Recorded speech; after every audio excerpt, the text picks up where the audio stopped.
Paper80 is hidden. This might be my favorite release ever from Wuque. I don't know, I'm pretty pumped up for this one here because if you guys don't know, Wuque is one of our sponsors here. I've always kept it a buck. Wuque boards have been rather hit and miss with some. There's been boards where I'm like, dude, this is one of Wuque's better ones. And there's been stuff where it's like, oh, Wuque's doing too much. But now they're kind of getting into some more fun projects. So this is the Paper80. Genuinely really excited for this one here. I think we're all gonna really like this particular unit. It's gonna be running September 4th, I believe. That's the start of it. And then as for delivery, I think it said, yeah, it's December. $299 will be the starting price. I believe they actually lowered that. I think it was supposed to be $350 and then they brought it down to $299. They sent over both PCBs because they're offering two. This one here, listen, I'm not gonna judge if you like this. This is not for me. I already know this particular PCB is just not my thing. So this is gonna go into the box over here. We have plate, another plate. So this is FR4. This, I believe, is the aluminum. Oh no, this is the PCB for the mid plate. This is interesting, by the way. See this? This is all LEDs on a PCB and the ribbon cable because this thing has pretty interesting LEDs. So this is an interesting piece right here. It feels hella delicate though. And then we have our regular PCB, which God bless. They sent over this too. Lots of compatibility here. We got ISO. We don't have split, but I don't really expect too many people to put split on a TKL. We have two different space bars. We have step caps. So pretty decent compatibility here. The only thing I think is a little odd is they give you ISO, but they don't give you split right, nor split left. So they give you some compatibility here. Not all of it, but some. And I still appreciate that. I feel like maybe it's not 100% of what it should be, but I mean, it's there. This is the 1.6. It has the RGB on the bottom over here. Other accessories. Oh, this is one of the smallest daughter boards I have ever seen. So obviously this is proprietary, which, you know, I would appreciate in the future if they end up running this board, if this is not going to be a forever in stock thing. We got our feet, which we'll put on after. And then we have this. This is the only thing that kind of like confuses me about the board ever so slightly. They called it something very particular. It's essentially isolated top mount. Just so everyone understands, it's literally isolated top mount from what it looks like. Lock hole gasket mount. Yeah. And here's the board. The board does look damn good. Ultimately, I think this looks sick. It's a pretty unique side profile because of this kind of wedge that it stands on. I'm hoping this doesn't deter this from sounding good. I'm really hoping. I really like this though. It's like a bent wedge. There's gonna be RGB that kind of pours out of the back over here, which I think is neat. This has such a beautiful look and shape to it, just like everywhere that you end up looking on this board. And again, I'm usually pretty on the fence with some Wuque designs. Like usually they're not really for me. I really like this. This was inspired by a movie, I believe. The idea for the Paper80 comes from the 2013 Oscar-winning animated short film Paperman. Reminds me of an email. I guess it does. I don't know. I just use Gmail. But yeah, pretty nice. There's gonna be a bunch of different colors. The front height's 20 mil on this, by the way. So this is a board that I think is right on the edge of what I am normally comfortable with. 20 mil and lower for me is like the standard. I've always said this. I've always stuck by this. 20 mil and lower is the only place where I feel super comfy. So that's the keyboard in a nutshell. It has some beautiful kind of faceting on the side over here, which I think looks gorgeous. This is the matte finished bottom, which I think looks way better than the PVD coated one. And then it has some adhesive feet. And again, here's that side profile. I think even the angling, so like this seam they have on the side, I quite like. I think if this was just a straight line, it would be sort of boring. But it's gonna have RGB coming out of that too. And you can see the polycarbonate piece over here, which this is interesting too, because when you think about this, right over here, ooh, I hope this doesn't rattle or anything, but this will kind of also help break up the sound profile a little bit because it's a different material. Yeah, I hope that doesn't change any sort of sound signature there. And does it already have the RGB installed here? It does on this one, so we don't, I guess that one they sent us is extra. My concern, so we'll address some concerns before we actually build this. I would say like 9 times out of 10. It depends on the build itself, but when you prop up a keyboard and just have it sitting on this, like up some legs, and don't really have any, you know, solid way to kind of diffuse some of the sound there, this could sound rather tinny. We're gonna see. It might sound a little bit flat or shallow. We can see though. Obviously, I'm just kind of guessing based off of other things. I do think this is a really pretty looking keyboard though. I really do. I think the designer nailed it with this. I think this actually might be one of my favorite designs Wuque has done. Pingy? Yeah, I know, right? It really is a beauty. Yeah. It's classy looking. It almost feels a bit timeless. Actually, one thing I didn't really show you guys either was I like this little logo on top here too. I don't know, that's just elegant to me. Just this little paper plane. Super cute. You guys said the Key Geek Purple Dawns were better than the HMX ones. Because I tried the HMX ones, and truth be told, I thought they were good, but I thought they were kind of in line with everything else HMX has to offer. So these are Key Geek Purple Dawns. You guys talked these up so highly, and you know what? I got these in, and most of the Key Geek stuff I've tried has been super nice, including those Mirror Lakes that everyone talked about. So we have Purple Dawns from Key Geek today. So I did go through these. These are factory lubed. They feel good. Again, one or two of these I felt was a little inconsistent, so I had to actually take my brush and go over it. That has been pretty much the norm of my findings with these types of switches. If it was up to me, I wanted to try a stock run of these first. But if it was up to me, I would actually take these all apart and then do each individual switch while just kind of making it more consistent. Consistency, I still find, is very important in switches. But for the sake of today, I actually wanted to see what these sounded like, just like this. This is going to be a hidden screw design case, which is not my favorite in the world. One thing I noticed that I forgot to mention, we'll talk about right now. Tisk, tisk, tisk. What is this doing over here? I'm hoping that if we don't end up installing this one, it doesn't cause any weird rattling or interference. I will give them this feedback that this truly just shouldn't even be here. Like this is probably more detrimental than it is good, especially because this is essentially a top mount keyboard. I'm hoping we can not install it and not have a problem. Okay, so we don't really need to touch this side of the project. Look at how many RGBs. So again, a little worried that this is going to cause some weird noises, but we'll see. I think it would have been smart of them to kind of gasket this off or something to kind of friction fit this in as well. This is interesting as well. Maybe this will reflect sound a bit differently, but I'm hoping this works out and reflects sound nicely. Yeah, we could see these need a tighten.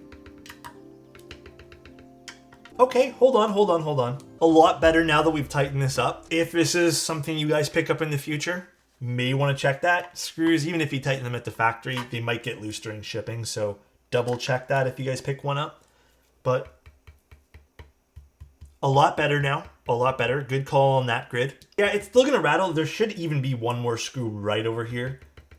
Again, I'm hoping this doesn't affect sound signature at all. It probably won't. But look at all the diffusing stuff they have on the top over here. They have diffusing material everywhere. And what's interesting too is, I didn't even realize this from the breakdown, this is actually going to be sitting on the acrylic.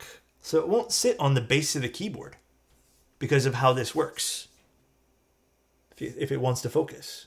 See that? And in theory, we should actually be okay not to put this mounting post on, so that should be fine.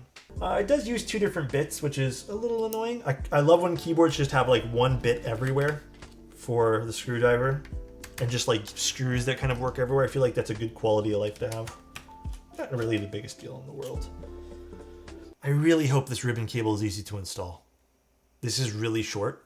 I don't necessarily agree with the fact of them using a proprietary little daughter board for this, because I'm assuming this is proprietary. I've never seen something like this before. Again, for all brands, plates, PCBs, and daughter boards, after the group buys run or after the projects run and they never plan on selling it again, if they don't plan on stocking parts, make it open source, please. So this is how the keyboard's gonna sit, basically. We're gonna put these little gaskets on, and essentially this is what's gonna cause the isolated portion here. Okay, I'm not gonna put one under the space bar because I think that's just a bad thing to have. So let's just put this back on here. So I think I need to install the ribbon cable. Yeah, I need to do this now. Okay, so I guess this installs afterwards so you can actually seat it. I mean, I understand why they're using it here. Don't get me wrong. I understand why people use ribbon cables. Am I a big fan of ribbon cables? Absolutely not. I don't like this part of the build either. I think this can be problematic, and this is a warning to anyone who buys and wants to rebuild this. See this? See how I'm lifting like this to take this off? And the whole thing's coming with me? That's because it's sitting on the weight of the USB-C connector. So you have to remove the USB-C connector over here, the daughter board, first before you take off the mid piece. Not the biggest deal in the world.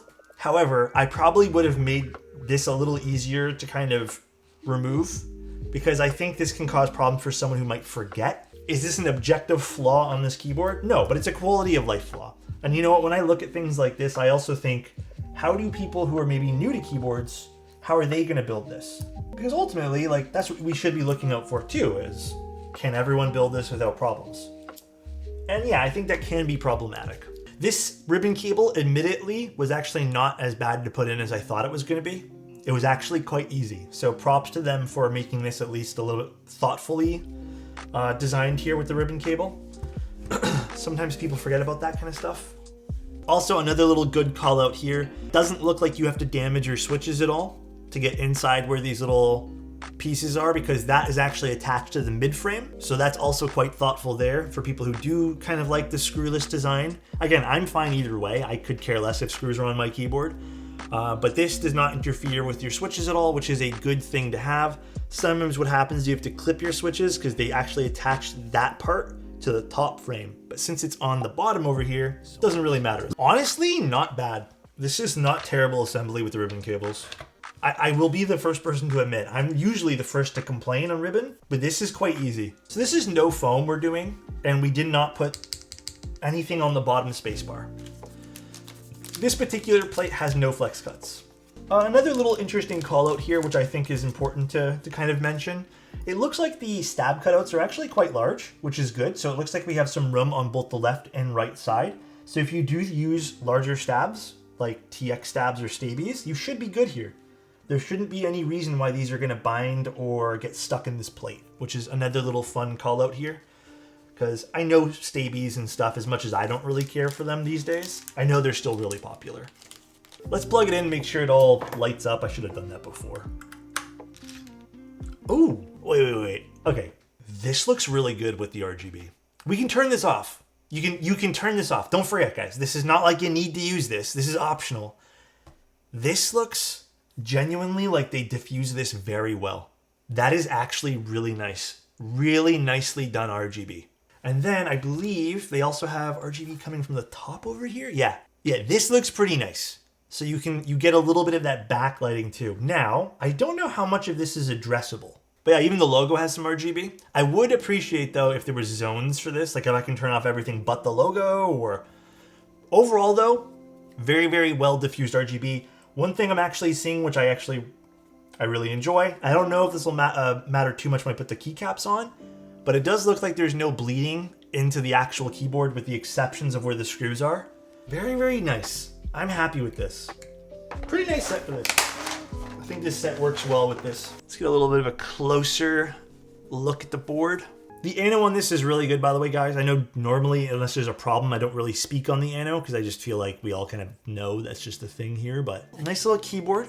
It looks great. You can definitely tell where the RGB is. Let's plug it in one more time, just to see the RGB so you guys can better visualize it. Very well diffused because of the sheer amount of LEDs.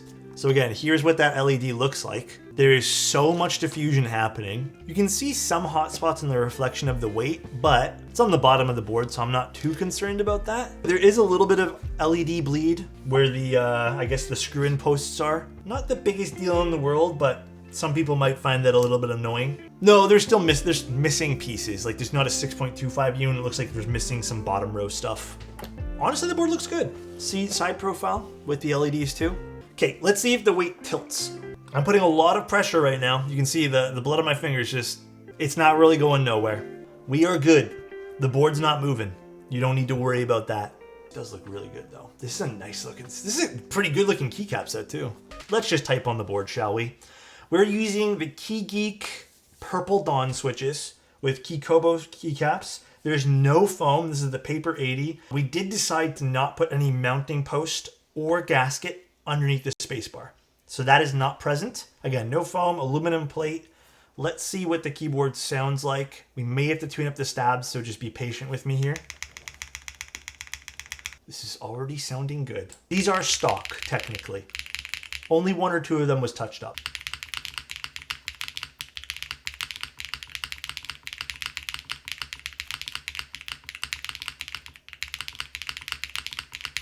I'm surprised at the sound profile out now from this board.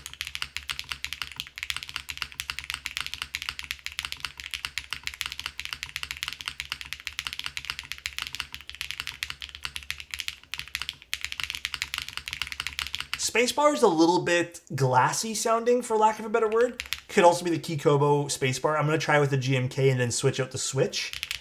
I love these alphas though. The mods also sound good too. I'm surprised that this sounds like this because I genuinely thought, because this is standing on something, like sometimes a lot of these keyboards that have like these kickstand type of things don't sound super good. For this being a top mount style keyboard anyways, because you are kind of screwing it in, I don't even know, like maybe this doesn't really feel like a top mount. This genuinely doesn't. Maybe they did leave some tolerance room in between kind of where you're screwing this in, so it does kind of sit like a traditional gasket, because there is a mid piece there, right? So maybe they did do something a little different against the grain of what a traditional top isolated mount would be. So I wouldn't say it feels like a traditional top mount, so you don't get that like firmness of one. You can see even from here, there's some movement happening. You know what? Not bad for feeling here. It's kind of that like beautiful in between. So let's actually just try a different space bar for the time being. Does that sound different to you guys, the GMK one?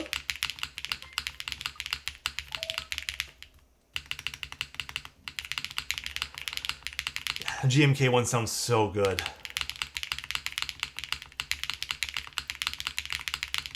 It's lower in tone. And remember when I said I think these are about 95% of the way there when it comes to Kikobo? Kikobo still has like the same thing that every other ABS keycap has, which is the space bars just are not GMK. Try some GMK alphas. We'll try H and J. I don't think the alphas are going to be like the biggest difference. Here, we'll just type on them before.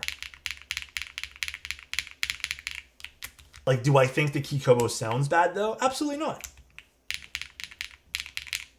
I don't hear much difference here. There's not much of a difference on the alphas. I would say it's, if you're going to say slightly, I don't think it's brighter. I think it's slightly more well-rounded, but it's so hard to notice. I don't even think we need to change the switch. All right, Paper80 is hidden. This might be my favorite release ever from Wuque. Truly. I think this is one of the best releases they've had. Not perfect. There's still some minor things in which I think quality of life-wise can go a long way. Even just in terms of like longevity of a board, it's not perfect. But this is genuinely one of their better releases, if not their best release. See you guys. Bye until tomorrow. Love you.